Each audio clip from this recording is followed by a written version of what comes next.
Well, first of all, hi everyone. Good morning. Thank you so much for joining the session. I really appreciate your time to attend this session. And until we allow the other ones to join, I would just kindly like to remind you that we're going to have around 30 minutes for presentation and 10 minutes for Q&A session at the end. However, if you have any queries or questions, feel free to drop them in the chat during the presentation, and towards the end, when we have the 10 minutes, approximately 10 minutes Q&A, we will go through them. As Paul mentioned in the chat, it would be great if you could all keep your microphones muted, so just to avoid any noise interference. And yeah, feel free to drop in the chat any queries or doubts you might have. And once again, thank you so much for sharing your time with me to attend this presentation. And yeah, I'm looking forward to our interaction. As you can see from the first slide, the title of my presentation is Linguistic Validation of Clinical Outcome Assessments, where words and nuances make a difference in patients' life. But before I go into the presentation, I would like to just tell you a bit about myself and why am I giving this presentation. So my name is Anca Bodzer. I am a sworn translator and interpreter appointed by the Romanian Ministry of Justice and the Spanish Ministry of Foreign Affairs. I have a PhD in translation, and I was the coordinator of the legitimacy checks of the European Directive 2011-62 regarding the falsified medicines. Currently, I am the program manager at Lionbridge, within the Department of Linguistic Validation and Electronic Clinical Outcome Assessments. Just as a fun fact, I'm also the creator and host of Language Surfers podcast, which you can find on YouTube, where I interview people from both industry and academia. And now moving forward into the presentation, I think that there are a great number of people with maybe different backgrounds. Maybe you are already familiar with life sciences or not, but I thought it would be great to set the context and talk about a bit what clinical outcome assessments are. So here I bring you the definition of what a clinical outcome assessment is, and they are normally measures that describe or reflect how a patient feels, functions, and survives.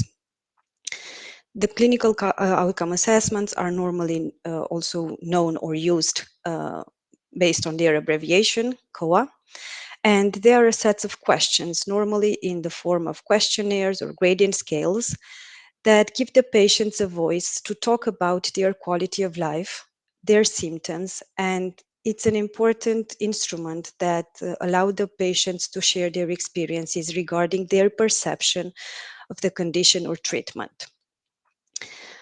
If we place the clinical outcome assessments within the clinical context, I would like to highlight that the clinical outcome assessment, just like the name itself, they are part of the clinical trials. But before we get into the clinical trials, I think it's relevant to know that the first phase would be the discovery and development of a drug or of a treatment that normally is a phase that happens within the lab. After the lab phase, we have a preclinical trial, which is normally done on animals. And that's after that, we have the clinical trials where we do clinical research and data is collected from the patients that are using the drug or are undergoing the treatment under analysis. After the clinical trial documentation and the data is collected from patients, that documentation is submitted to official regulatory bodies like Food and Drug Administration, for example, in the US, or European Medicine Agency in Europe. If the outcome of the assessment of these regulatory bodies is positive, then the drug or the treatment can be placed into the market. But that doesn't mean that that's the end of the process. Definitely, there's a post-market safety monitoring where adverse events are also collected. So once set up the context of what clinical outcome assessments are, I think that the other idea that I wanted to highlight is the diversity and inclusion criteria regarding clinical trials. Nowadays, we are lucky to have clinical trials developed and happening in multiple regions at the same time, global clinical trials, because it is really important to include patients from different ethnicity, race, age, and gender. It is important to have an idea of how different people respond to the same medicine or treatment.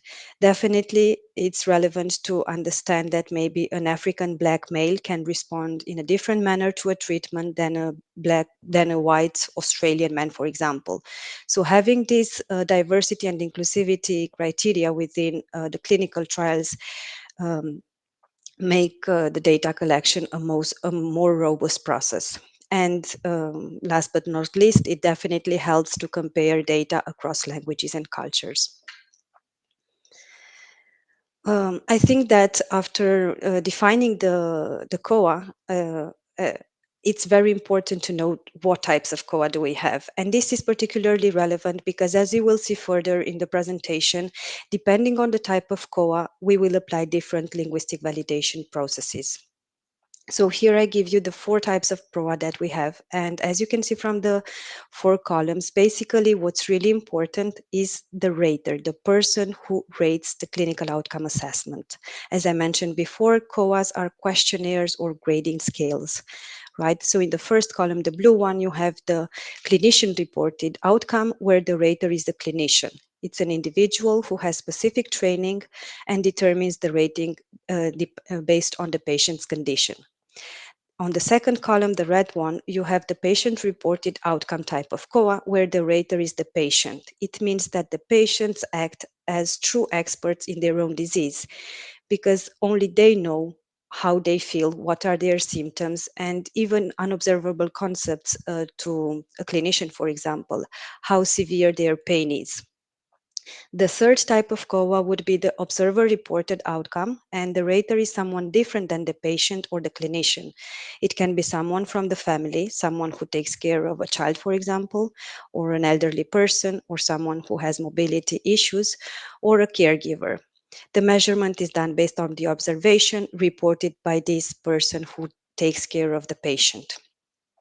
The fourth type of clinical outcome assessment would be the performance outcome. And there's no rater judgment, it's just observation of daily life, and the patient is assessed based on how he functions on a daily basis. There's no rater judgment.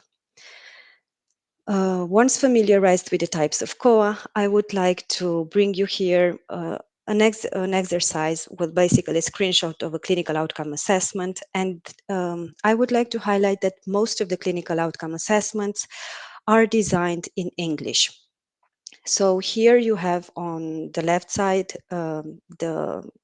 the text part of the clinical outcome assessment.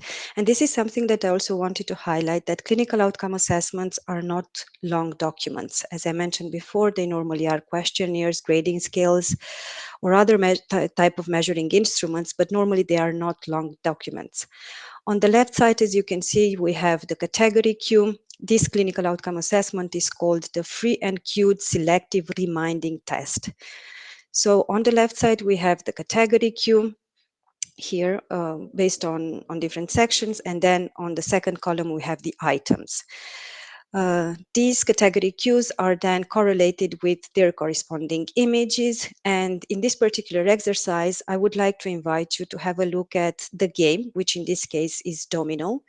And definitely a patient would have to correlate the game domino, the word domino, to the image. And this is a selective reminding test to see how well they perform the exercise.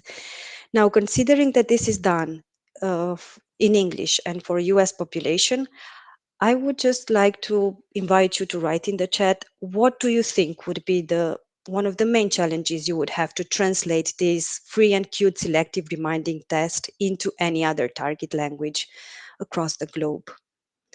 If you can just type in the chat, I can read some of the answers. What would be the main challenge that you would face to translate, for example, the game domino into any other language? Cultural differences.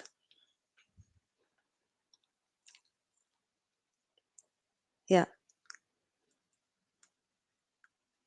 So Alexandra was saying the cultural differences. To select a different play. That's great.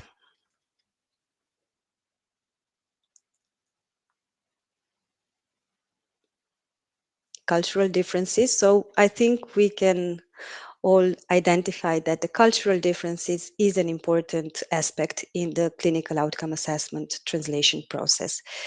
And moving forward, I do agree with what you've mentioned in the chat that the cultural aspect is important, and that we have to translate this COA into Korean. It's true.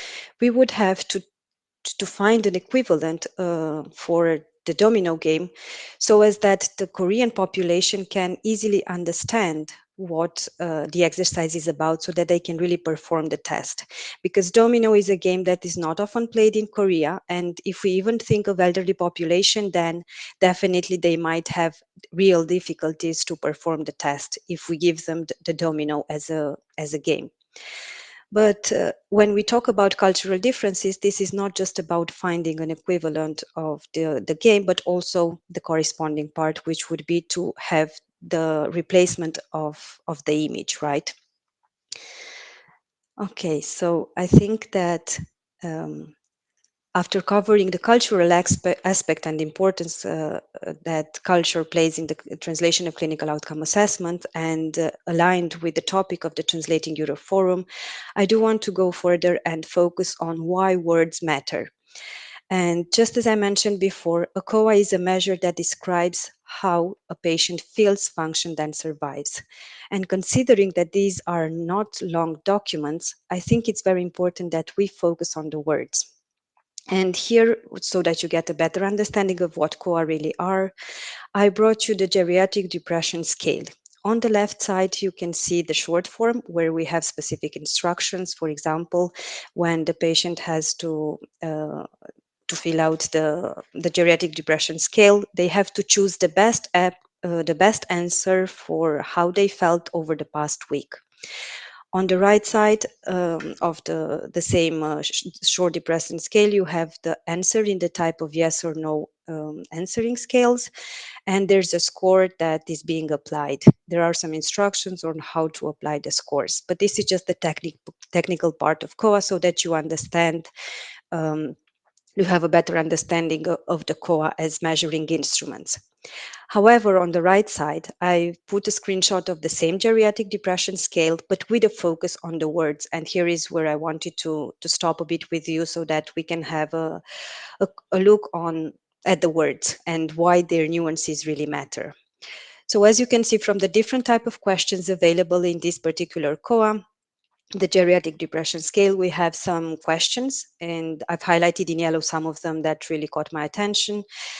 Question number 7 is, are you in good spirits most of the time? And as I mentioned before, most of the clinical outcome assessments are designed in English and they have to be translated into any other target language that is requested.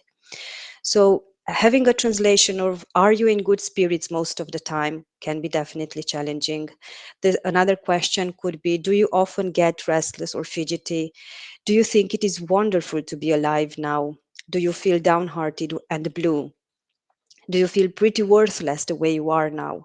Do you find life very exciting? I mean, this is easily comprehensible in English, but it can be really challenging to translate into other target languages where talking about feelings definitely has a challenging component.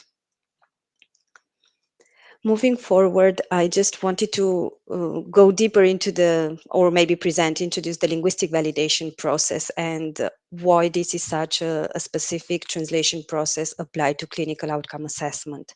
So the definition of linguistic validation process is that is an industry recognized methodology applied for the translation and, as we already mentioned, to the cultural adaptation of COAs.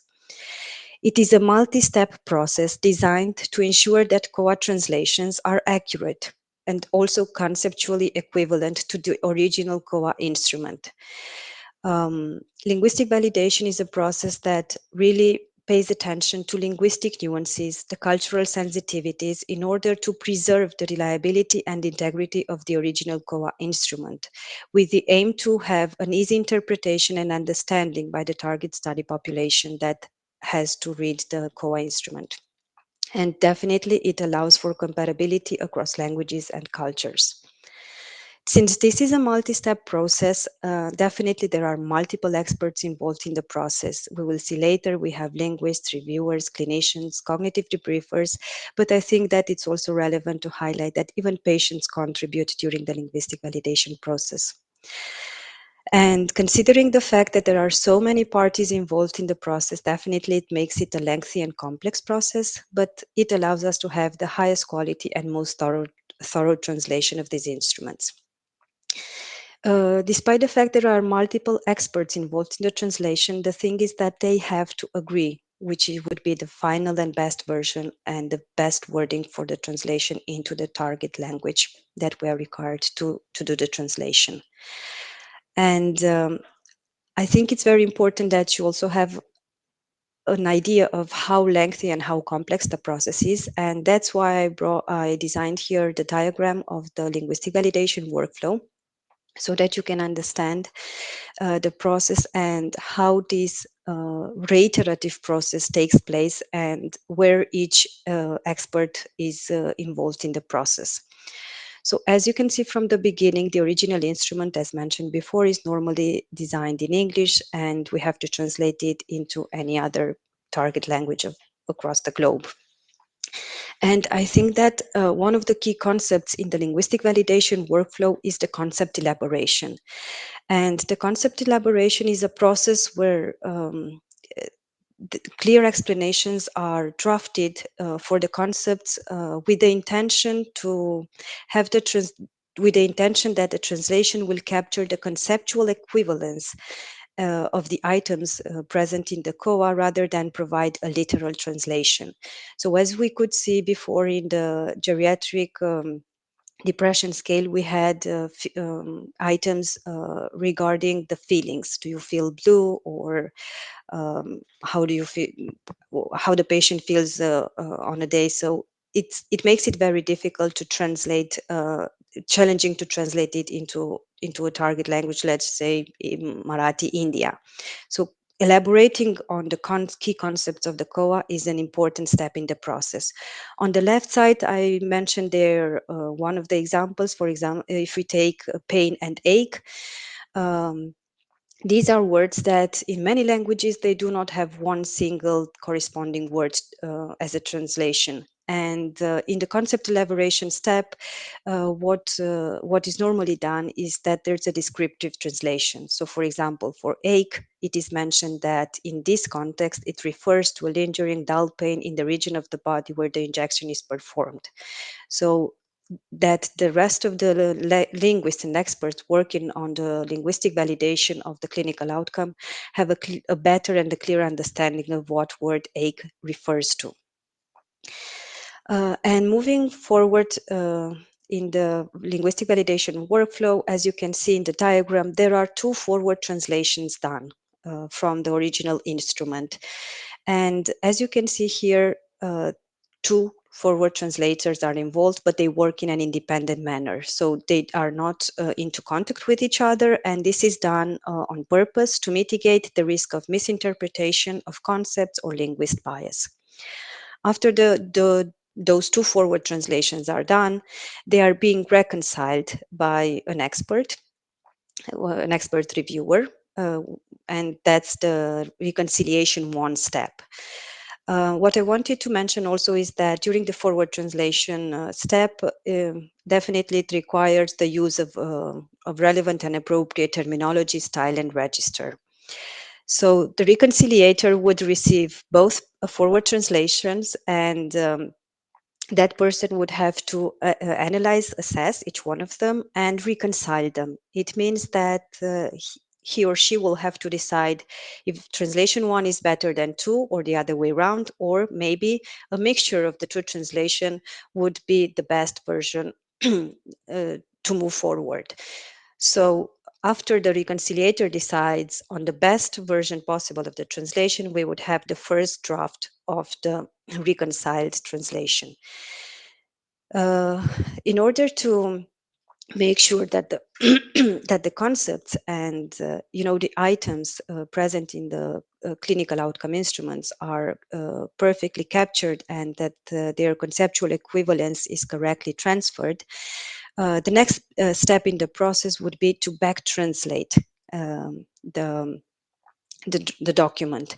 The back translation is done using the blinded translation of the target text, and this is done intentionally so that the back translation can be done as close as possible to the forward translation to avoid having the back translator being influenced by any references or assumptions. So the back translation is done in a blinded translation, and it's done as close as possible to the forward translation. As you can see, after the back translation, there's a comparative review, and this is another expert involved in the linguistic validation process. And that person basically compares side by side the back translation with the original source text. This comparative review step is really important because it allows us to detect or flag any potential discrepancies between the source text and the reconciled forward translation, but it can also show where the conceptual equivalence is not maintained or where we can improve the translation. Uh, as you can see, the next step would be again the reconciliation of whatever the feedback is received from the comparative reviewer. And from the diagram, as you can see, the reconciliation happens several times throughout the linguistic validation process. And I wanted to highlight that ideally, and this is the best practice, the reconciliator is the same person throughout the entire process. So this is the person most familiarized with the translation, and it's the person who has an overview of any feedback received from all the linguists involved throughout the process. And after the reconciliation too is done, we have a new draft of the translation. And as I mentioned before, depending on the type of clinical outcome assessment that we work on, we can apply different further processes. On the left side, I've mentioned the type of linguistic validation followed for clinician reported outcome and performance outcome, where we will have a clinician involved in the process. A clinician will act at this point as a subject matter expert of the therapeutic area. And basically, the clinicians are persons located in the target country, and they will mainly focus on the conceptual compliance and on the medical terminology and style. Based on the feedback received from the clinician review, the reconciliator again will assess and implement that feedback so that we can finally have linguistically validated translation. On the other side, if we are talking about patient reported outcomes and observer reported outcomes on the right side, you can see that we can also involve a clinician review to assess the translation with a focus on medical terminology. But normally these type of COAs undergo cognitive debriefing. And the cognitive debriefing, this is where the patients are also involved, because the process of cognitive debriefing implies that these COAs, the translation we have so far, is being tested with real patients from specific therapeutic area. So basically, the cognitive debriefer would just do the interview with the patients and will gather the feedback from the patients regarding how easy it is to understand the items, if there's anything that they don't understand, or if they have doubts.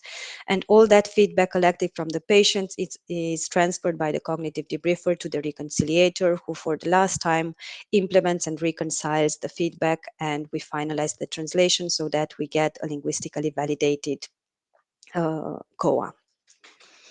So as you can see, as mentioned before, there are multiple experts involved in the process. It is a lengthy process, complex, but definitely it comes with challenges and benefits. And I wanted to highlight here again the scenarios as a summary of what are the main challenges for the linguistic validation process, with a focus on the fact that words do matter. So, considering that the COAs are grading scales or questionnaires, I think that the numeric pain scales definitely are challenging scenarios because not because pain, generally speaking, is not universally understood in the same way across cultures. And we've already seen the example with pain and ache, where definitely the existence of concept elaboration within the linguistic validation process and the descriptive translation help us really transfer the nuance and the conceptual equivalence of that particular word. Another challenging scenario for linguistic validation would be the mental health and cultural sensitivity. And here I just brought common words or diseases like anxiety and depression that definitely might carry stigma or may be expressed differently. And this is, for example, valid for Asian cultures, where if we have to perform a linguistic validation with cognitive debriefing, some patients would even deny to, it makes it challenging to recruit patients just because of the stigma assigned to having anxiety or depression. Another challenging scenario would be the gender norms and roles and personal boundaries. Definitely, we have to think of the daily activities or household responsibilities. They should be translated such as to avoid cultural bias. And questions about sexual health are challenging depending on the culture and target language selected. Finally, the semantic nuances and colloquial expressions and emotions are challenging scenarios for the linguistic validation process. And we've already seen in the geriatric depression scale, like feeling blues, but I think it's relevant to consider the fact that colors and metaphors associated with sadness, for example, just to give an example, differ across cultures. So all the experts involved in the linguistic validation must be aware of these differences and be able to detect and transfer them accordingly. After seeing the challenges, the benefits of linguistic validation, apart from having such a lengthy and a lot of people involved, I think that I would like to highlight the following benefits. The harmonization across languages. This is just a very important part in the linguistic validation processes and within the clinical trials because they allow for data comparability. As you've seen before, we normally work with bilingual experts who understand both clinical terminology and cultural nuances. The clinician who acts as a subject matter expert is based in the country of the target language. And for example, the reconciliator should also be an in country key consultant. One of the other benefits of the linguistic validation process is that it's a space where there's a lot of collaboration among experts. And here, what I wanted to really highlight is that this is a totally human translation process. It's a reiterative process of revision among happening between human colleagues. With this AI trending topic nowadays, I think this is something relevant. So far, the linguistic validation process, we only have human involved in the process. Two The, minutes. 2 minutes. Thank you, Paul. The other benefit is that the patients are involved, so they will be the persons who will have to read the translation and use the COA, the translated COA. So definitely involving them in the linguistic validation process is a huge benefit, and collecting their feedback helps us refine the translation to make it accessible and meaningful across languages. And having the option to provide translated COAs definitely allow for greater inclusivity, and it supports being compliant with regulatory standards. Um, I just also wanted to give you the names of some industry guidance institutions. I think whenever we talk about linguistic validation and COA, it's important to know about the existence of eSport, Critical Path Institute, International Society for Quality of Life Research, and obviously regulatory bodies. But I do want to highlight the relevance of linguists and language service provision in the linguistic validation process of COAs.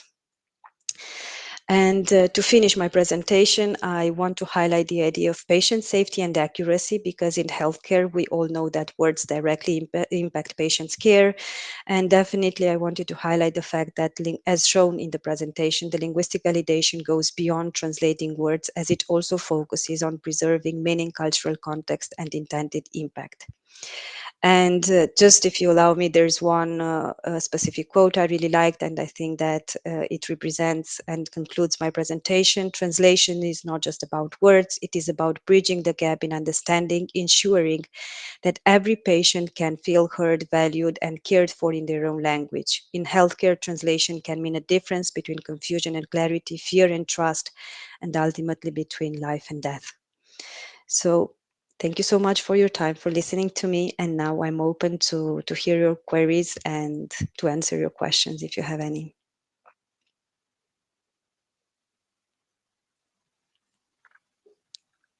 There's a couple of questions in the chat, or there's one question in the chat, Anchor. Can you see Yes. it, or do you want me to? Mm, the one from Alexandra, right? Alexandra, yeah. Sorry, Alexandra, I cannot pronounce your surname, but yeah. So you mean that the cognitive debriefing is feedback from patients regarding the language? Yes, exactly. So in the cognitive debriefing part, as let me go back here, there's an interviewer named cognitive debriefer, and the sample of patients is selected. Those are patients that are having the disease or the treatment, with specific inclusion criteria. Um, but the debriefer basically interviews the patients using the existing translation just to see if each and every item is clear and easily understood by the patients. If there's anything that is not clear, the patients would definitely um, say, "This is not clear, I don't understand this question."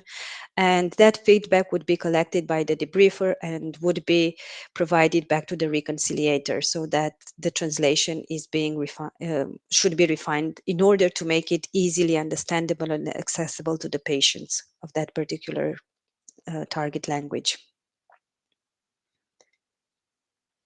And um, there's another question from Eugene. In some illnesses, anxiety are not easily disclosed in Asian cultures. Would a different scale be more appropriate for that culture? Um, Not necessarily, because in the end, the translation of the COAs, let me go back to the geriatric depression scale. So the thing is that we would have to translate a particular COA. It's not that we change it, and every COA applies to a different therapeutic area. The thing is that it might be difficult, it might take longer to say so, to recruit patients. So if for, I don't know, Australia, it can take several days, maybe for Asia, it can take several weeks. It's not that in the end you don't have the patients, it's just that it takes longer, or maybe it's even more expensive to say so. And definitely, these are all things to be considered when we plan the linguistic validation processes, depending on the cultures. Yeah, there are several. As I mentioned, it's a team effort, and we get the support of recruiting those patients from specialized colleagues, and definitely it's not impossible. It's just that for some cultures, it can take longer, just like it happens with the case of not only patients but linguists, right? It might be challenging to find a reconciliator in South Africa, for example. Definitely, it's more challenging to have a reconciliator in South Africa than, again, I don't know, Canada. So it's not a matter of impossibility; it's just a matter of time.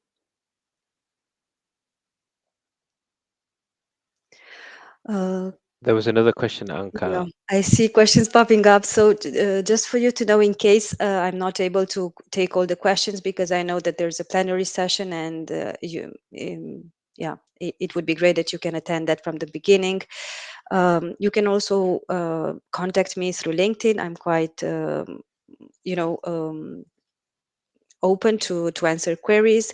But let me just take some other questions from here. How Anka, are, there's yeah? one. There's one that was before that one from Eugenie. That Oh, I'm okay. not. I'm not sure whether you saw from Xinyu Chi. Um, I can read it out if you like. Yes, please. I I'd like to know, why do you fully eliminate AI from LV industry? Thanks again. Yeah, well, great question, and definitely that's the highlight I had about this is a totally human translation process for the moment. So considering that this is such a nuanced process, for the moment, the industry, the regulations and life sciences, generally speaking, is a highly regulated industry. So for the moment, we are not allowed to use AI for the linguistic validation process. Definitely, with the impact of AI, this is under discussion, but for the moment, it's a 100% human process with experts involved in it. So the short answer would be according to regulations and industry best practice guidance so far. But the AI is under the table.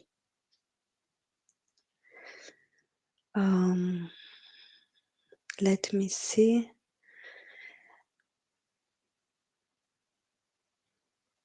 How would call like if we took patients' input out of the equation? Well, if we take patients out, definitely. As I mentioned, it's a reiterative process where a lot of linguists, bilingual linguists, and subject matter experts such as clinicians review the translation. So definitely, if we remove the patients, it doesn't mean that the process, that the translation would not be accurate. Definitely would be accurate. It's just that depending on the type of COA, there are different um, methodologies applied, as you can see here. For example, in clinician reported outcomes, there are no patients involved, right? So it depends on the type of COA we are translating. Um, How are the patients who give feedback selected? Does it take account of different levels of education? Yeah, so normally the sample of patients is selected based on the inclusion or exclusion criteria that we receive from the sponsor. So the sponsor, like for example, the pharma company who owns the clinical outcome assessment, they will tell us, I would like to test this clinical outcome, to translate this clinical outcome assessment into India Marathi, and I would need to a sample of 5 patients, 3 males, two females of this age range, so on and so forth. So all the sample of patients, the criteria is decided by the sponsor.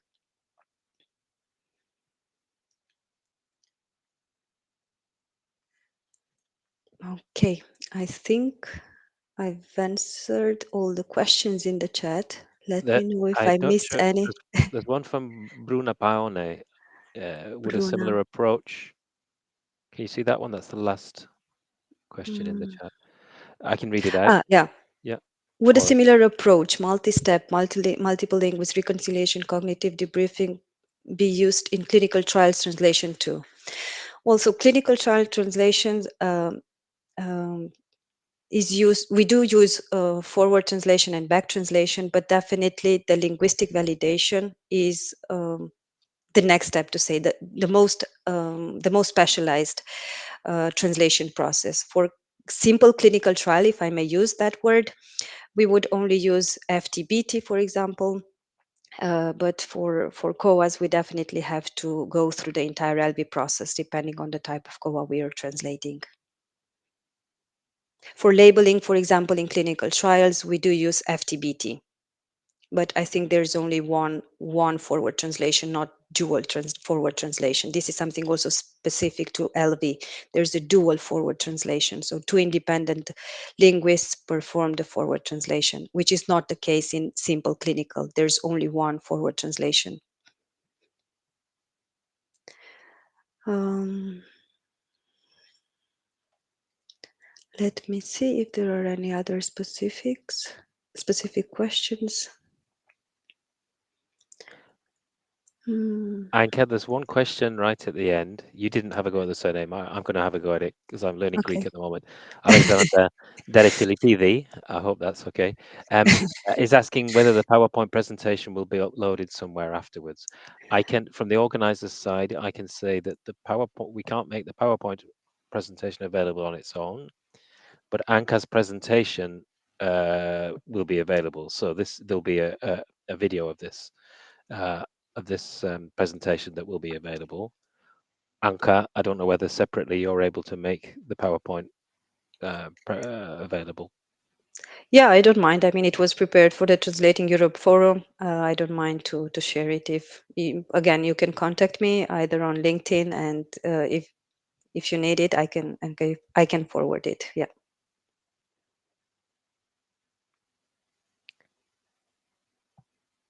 Thank you, Anka. We're at 9:40, so Yes. time's up. So if you want to do a roundup. Perfect. Thank you everyone for joining and for your interesting questions. And yeah, uh, feel free to check again if needed the recording once it is available, and to reach out to me via LinkedIn if you have any further doubts or queries. And thank you so much for your time.